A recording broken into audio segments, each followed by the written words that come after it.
అనేక రకాలైన తర్జన భర్జనల తర్వాత జగన్మోహన్ రెడ్డి ప్రశ్న రావణ్కి సపోర్ట్ ఇవ్వటానికి తయారయ్యాడు. ఇక అంతే, వైఎస్ఆర్ కాంగ్రెస్ పార్టీలో మళ్ళీ కలకలం పుట్టింది. మావిగన్ తోటి ఎంత కలకలం వైసీపీలో రేగిందో అంతకు మించిన కలకలం ఇందులో రేగబోతోంది. ఎందుకని ఈ కలకలం వచ్చింది? జగన్మోహన్ రెడ్డిని రావణ్ అనే ఈ ఇష్యూ ముంచైపోతుంది అని వైసీపీ నాయకులు ఎందుకంటున్నారు? ఈ వీడియోలో చూద్దాం. ఏంటిటా కుండబద్దలు కొడతా అట్ట.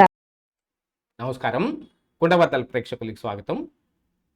జగన్మోహన్ రెడ్డి చాలా ఆలోచించి ఈ ఇష్యూని టేకప్ చెయ్యాలా లేదా, మన పార్టీ ఇప్పుడు ఈ రావణ్ ఇష్యూని ఓన్ చేసుకోవాలా లేదా అంటే, ఆల్రెడీ రావణ్కి వైసీపీకి ఇంటర్నల్గా ఉన్న డీలింగ్స్ గురించి కానీ వాటన్నిటి గురించి కానీ దాదాపుగా ప్రజలందరికీ తెలిసిన, ఇప్పుడు బాహాటంగానే దీన్ని సపోర్ట్ చేస్తే అది ఏ రకంగా ఉంటుంది అని ఈ 3-4 రోజులుగా చాలా ఆలోచించి చివరికి జగన్మోహన్ రెడ్డి ఒక ఫైనల్ డెసిషన్ తీసుకుని ఆయనకి సపోర్ట్ చేస్తాం, మేము ఆయనకి లీగల్ ఎయిడ్ అందిస్తాం అని ఇప్పుడు ప్రకటించారు. అంబటి రాంబాబు కూడా ఈ విషయమై ప్రెస్ మీట్ పెట్టి గద్దించి మరీ గొంతు చించుకొని మరీ చాలా రకాలుగా చెప్పాడు. అతను ఏ పార్టీ అయినా సరే, ఈవెన్ తెలుగుదేశం పార్టీ వాడైనా సరే మేము చేస్తాము అని. మరి ఆ రోజున ఏదో జగన్మోహన్ రెడ్డి సతీమణి భారతీరెడ్డిని తిట్టాడని కిరణ్ కుమార్ మీద మాత్రం ముందుకు దూసుకొని వెళ్ళిపోయి పోలీస్ కారులో ఉన్న వాడిని కూడా కొట్టడానికి ప్రయత్నం చేశారు. కానీ ఈ ఇష్యూలో ఎందుకని ఇలా మాట్లాడుతున్నారు అనే దాని మీద ఎవరికి అర్థం లేదు. కాకపోతే ఇక్కడ ఒక అంశం, ఇప్పుడు వైసీపీలో కలకలం రేగటానికి గల ముఖ్య కారణం ఏమిటి అని అంటే, ఇది రాజకీయపరమైన అంశం కింద చూసేదానికంటే ఒక మతపరమైన సెన్సిటివ్ అంశం కింద చూడాల్సిన అవసరం ఉంది. రావణ్ సనాతన ధర్మం మీద అనేక రకాలుగా దాడి చేశాడు. ఇప్పుడు ఆ క్లిప్పింగ్లన్నీ కూడా సోషల్ మీడియాలో ఫుల్గా వైరల్ అవుతున్నాయి. ఈ క్లిప్పింగ్లన్నింటినీ ఒక చోట చేర్చి ఇప్పుడు ఈయన మీద ఉపా చట్టం ప్రయోగించి మరీ ఈయన్ని అరెస్ట్ చేసి రిమాండ్లో లోపల పెట్టినా రేపేం జరుగుతుంది అనే దాని మీదనో, లేదు రేపు పోలీసులు ఏం ఎవిడెన్సులు తీసుకొస్తారనే దాని మీద ఈ కేసు యొక్క బలం ఆధారపడి ఉన్న ఈరోజున ఏబి వెంకటేశ్వరరావు గారు కూడా ఆయన ఒక ప్రెస్ మీట్ పెట్టి మరీ చెప్పారు, ఉపా చట్టం ప్రయోగించడం అనేది చాలా దారుణమైన అంశం. ఇప్పుడు ఈ కేసులో ఉన్న లొసుగులన్నింటినీ కూడా ఆయన వివరించారు. కాకపోతే ఇప్పుడు నేను ఆ కేసు ఆయన వివరించిన దాని జోలికి పోవట్లేదు. కానీ మరి ఇప్పుడు వైసీపీ ఓన్ చేసుకోవటం అనే అంశం మీదకి వస్తే ఇది మతపరమైన ఇష్యూ. ఆల్రెడీ జగన్మోహన్ రెడ్డి అధికారంలో ఉన్న సమయంలో అనేక రకాలైన హిందూ ధర్మం మీద కానీ హిందూ గుళ్ళ మీద కానీ దాడి జరిగిన దాంట్లో జగన్మోహన్ రెడ్డి నిమ్మక నీరెత్తినట్టున్నాడు. ఇంకా కొడాల నాని లాంటి వాళ్ళతోటి మరి నోటికి వచ్చినట్టు బూతులు కూడా తిట్టించేశాడు.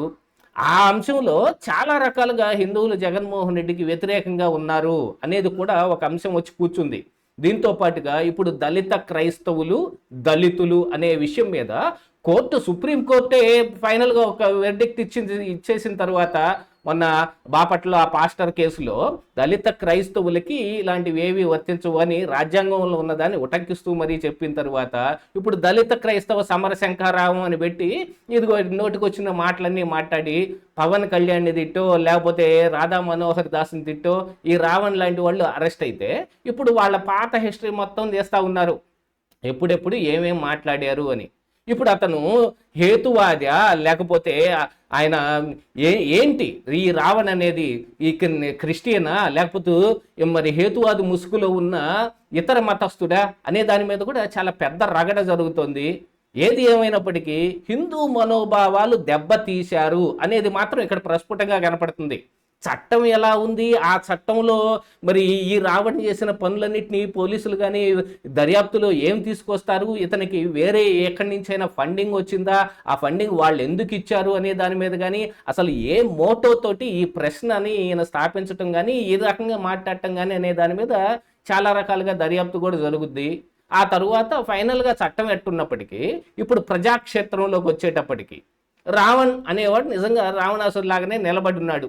రాముడికి రావణుడికి జరిగిన యుద్ధంలో రావణాసుడి మీద ప్రజలు ఎలాంటి భావన కలిగి ఉంటారో ఇప్పుడు ఈ రావణ మీద కూడా హిందువులందరూ అదే భావన కలిగి ఉన్నారు.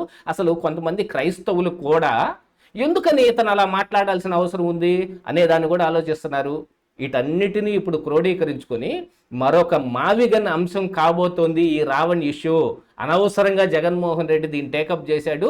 ఆయన టేకప్ చేయగానే అంబటి రాంబాబు లాంటి వాళ్ళు విస్తృతంగా మాట్లాడటం మొదలుపెట్టారు. మొన్న సాయి కృష్ణ అంశంలో కూడా ఫేక్ ఫోటోలు చూపించి నానా రచ్చకు గోల్ చేసింది ఈ అంబటి రాంబాబే. మళ్ళీ అదే రాంబాబుని ముందు పెట్టి మాట్లాడిస్తుంటే ఇక వైఎస్ఆర్ కాంగ్రెస్ పార్టీ అనేది మళ్ళీ లేవకుండా అయిపోయిద్దేమో అనే భయాందోళన కూడా వాళ్ళు ఉన్నాయి. అందుకని జగన్మోహన్ రెడ్డితో ఇంటర్నల్గా ఏదో ఒక రకంగా ఆయన్ని కలిసైనా ఈ అంశం ఆయనకు వివరించి దీని మీద మీరు ఎక్కువగా ముందుకు వెళ్ళొద్దు, దీన్ని ఎక్కువగా పూసుకోవద్దు అని చెప్పడానికి ప్రయత్నం చేస్తున్నట్టుగా కనపడతా ఉంది. ఇదే ఈరోజు కుండబద్దలు.